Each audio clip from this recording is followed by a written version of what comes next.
Welcome everybody, I'm John Wally and we are jumping into episode 9 of our Tenable OT security series. Now so far in this series, we've gone through installation, deployment in virtual environments or hardware environments. We've talked about pre and post configurations that we have to do.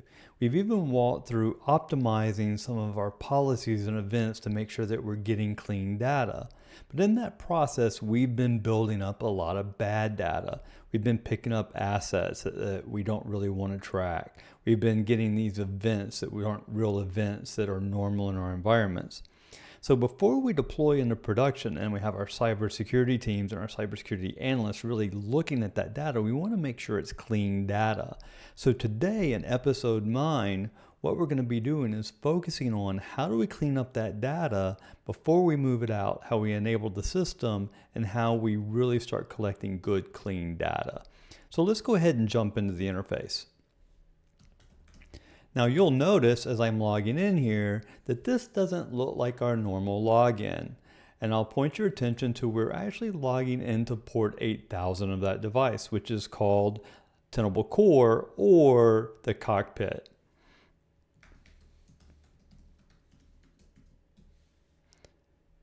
Now, as we log in, you want to make sure that you have administrator access. You can see this up at the top where it says administrative access, or you'll have a blue button over on this side of the screen that you'll have to click to upgrade your access to administrative level. It'll ask you for a password and you'll be good to go. Also, you want to be in the terminal. So if you're not there, that's all right. If you're in overview or somewhere else, just go down on your left-hand side in your menu and go down to terminal. Now we're going to be working inside the application directory, and that can be found in the opt folders. So I'm going to change directories to opt indigy, which is the core place where all of our files are listed, and I'm going to do an ls here. And you'll see a lot of files in here, but I want to draw your attention to only our tools directory. So I'm going to change directories into tools, and I'll do another listing. And you'll see a whole list here. Now I'm going to increase my size here a little bit and we'll do our ls again here so you can read this a little bit better. But one of the things that you'll see is this system cleanup. And this is where we're going to be focusing. In this scenario, we're going to want to clean up all of that data. Well, Tenable's added a tool to make that really simple. I'm basically going to sudo to say that I want to do this as an administrator. I'm going to do a // and I'm going to say system cleanup. What this will do is it'll ask me for a password. It'll say, am I sure? And it'll automatically clean up all of those assets and all of those events so that I can start relearning that data in a clean way based on all the new tuning that I've done and optimization I've done over the last several episodes. I'm going to say yes, that I'm sure I want to remove all my assets and events, and I'm going to hit enter. It's going to start running. This will take somewhere between 1 and 5 minutes, depending on how many assets you have in this environment. So for this section, I'm going to speed up the video until we can get to the end of this, and then we'll be able to log into the interface. You'll see how we enable it, and we'll walk through some other areas when we're talking about assets. All right, it looks like our system is back up. So I'm going to clear this up a little bit so that we have some room. And I'm going to talk a little bit how you can see that the system is up and running and some of the differences that happen after we do the cleanup. So I'm going to look at my running containers. I can do this by running a docker ps-a command. And it's going to give me a list of all of the containers that are currently running or exited since our last update. So you'll see that we have several that have been up between right around 30 seconds or so. But there's also some of these that have say exited and they have not come back up. Don't be alarmed, that's normal. So a lot of these containers that you're looking at that have not come back up, the reason they haven't come up is because I don't want to start collecting data until I have the appliance into the right environment. Once that's moved into the right environment, then I can go in and enable the system. So if you're in a staging area with hardware, you're going to, at this point, want to go to our overview.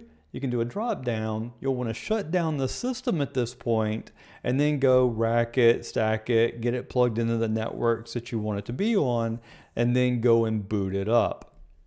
Once you've gone through the boot up process, we'll go over and you can log into Tenable OT on the application side.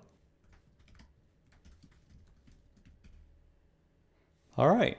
And now that we're logged in, you're going to see that the system is disabled. Now, assuming that you've put that into the rack, we're all set up, we can actually enable the system. And this is when it will start collecting data for us. Now, on your side, if that enablement takes a little bit longer than it did on mine, I do know I sped the video up a little bit. This could take 2 or 3, 4 minutes for the whole system to enable, or it may be really fast, just depending on your environment and how you have things running. On hardware, it typically runs really fast. If you're in a virtual environment, it may take longer.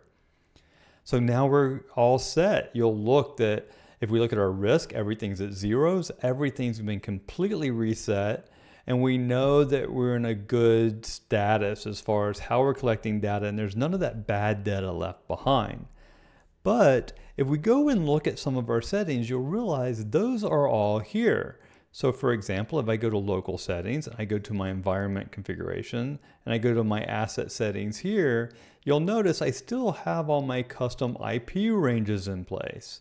Or if I were to go into policies and look at something like external,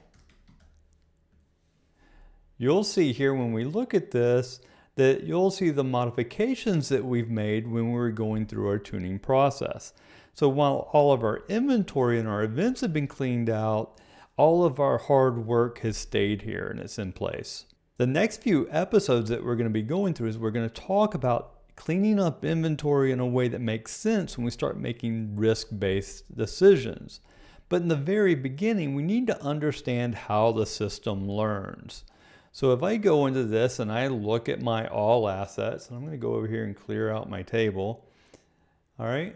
And if your table is blank like mine was, it's probably because you have some filter in there. So now that I look at this, I see that I start learning, and I'll see these things like OT device, number 98, or I'll see endpoint, number 16. So if I look at endpoints, the first thing that Tenable OT does when it sees any kind of asset, it says, this is an endpoint. After understanding that it's an endpoint, all that means is I've seen something communicate, but I may not know what it is. I may not have much information about it at all. I may not see anything on it whatsoever. So let me go down and try to search on endpoints. And you'll see these, and as I go through, let's say this endpoint number 94, it'll show you like, I don't know what this is at all. I have an IP address, but outside of that, I don't even have a MAC address. I have nothing. And if I go and look and say, oh, well, let's go at my network map and see what it's connected to, it's out there all alone. So I have no idea what this device is, but I've seen it. So what Tenable OT does is it says, hey, this is some kind of endpoint. I haven't learned a lot about it yet, but I'm going to continue to learn. You'll notice this, that anything that has this number sign behind it, or before it, however you want to look at it, before the number or after whatever the name is, it means the system is still learning. Now, if I remove endpoint here, you're going to see a good bit of these. You'll also see something like I have an OT device. I don't know what kind of device this is. It could be a server, it could be a PLC, it could be an HMI, it could be a smart sensor or some type of IO device. We're not really sure, but I've actually gone from endpoint to OT device. So there's certain things that Tenable looks for, like is it an OT server, is it an OT device? And as it starts getting that data, it starts learning about how to do that. So let's look at a little bit deeper into OT devices. What you'll see is I have a little bit more information. Now I have a MAC address. By that, I can typically pick up a vendor, in this case Mitsubishi, and I'm starting to see some other communications that are out there. Even though it may be small, I'm starting to see that it's talking to other types of OT devices. And if I look at the type of communications that are going on, I'm starting to see some regular network traffic here. And if I go over to this side, you'll see that I'm seeing some actual UDP traffic that's over an industrial protocol. So now that's why I know it's some type of OT device. I don't know exactly what at this point, but I do know that it was talking something industrial. If we go back, then the next thing that happens is it may go up another level. And it'll say, hey, not only do I know that this was an endpoint, and then I learned that it was an OT device, later on it may find things like, oh, I know this is a specific controller. So if we go in, now I have some really good data. Now you saw we just did the system cleanup. So this system learns fast. It used to years ago that it would take 2-3 days, a week, a month to learn assets. But it's actually really fast. Within about 48 hours, the system's going to know the majority of your assets that are out there. Now I know things like, what are the IPs I've seen this talk on? What are the additional Macs that I've seen out there? What is the family? What's the vendor? I even know a model name. And in many cases, I can even see the firmware. And as I start getting firmware, I'm going to start learning about vulnerability. So this grows and grows and grows. As we start moving throughout our series and we start getting into inventory, we're going to start talking about risk values and how to identify that and how to navigate through our inventory in ways that helps us make risk-based decisions. So that's it for this episode today. If it's been helpful, please hit that like button, subscribe, leave comments out there. If you have any questions, I'm more than happy to answer them. Until next time, have a great day.